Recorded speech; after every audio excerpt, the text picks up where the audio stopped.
4వ తారీఖు తర్వాత కలకత్తా రండి, లేకపోతే గనక బెంగాల్లో ఉన్నటువంటి సో ప్రాంతానికి రండి, దమ్ముంటే ట్రంప్ అతని పేరేంటి అమిత్ షాని రమ్మనండి అని సవాళ్లు చేసినటువంటి అభిషేక్ బెనర్జీకి సంబంధించి ఎన్నికలయ్యాక ఓటమి తర్వాత ప్రస్తుతం ఎక్కడున్నాడో తెలియదు.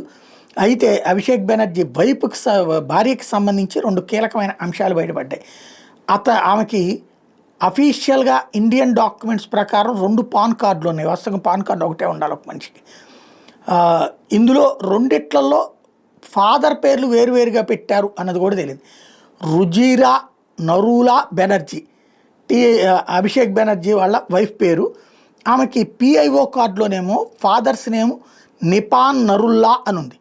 ఓసిఐ కార్డులోనేమో ఫాదర్ నేమ్ గురుచరణ్ అహూజా అని ఉంది. ఈ రుజారా బెనర్జీకి సంబంధించినటువంటి ఇన్కమ్ ట్యాక్స్ రికార్డ్స్లో ఈ విషయాలు బయటపడ్డాయి.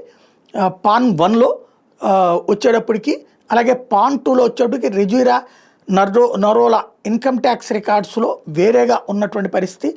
దాంతో 2 వేరువేరుగా నడుస్తున్నాయి. ఈవిడ వాస్తవంగా 2 ఫాదర్స్ పేర్లు ఎక్కడి నుంచి వచ్చినాయి అన్నటువంటి దాని మీద విచారించాలంటూ కేంద్ర ప్రభుత్వాన్ని ఇప్పుడు అడుగుతున్నారు ఆర్థిక శాఖ వాళ్ళు. గోల్డ్ స్మగ్లింగ్ ఎలిగేషన్స్ కూడా ఆ మధ్యన ఈ మీదనే వచ్చినాయి. 2012లో అభిషేక్ బెనర్జీని అనుకోకుండా అకస్మాత్తుగా పెళ్లి జరిపోయింది వాళ్ళిద్దరికి మధ్యన. ఇప్పుడు ఏం జరిగింది ఏంటన్నది తేల్చాల్సి ఉంది.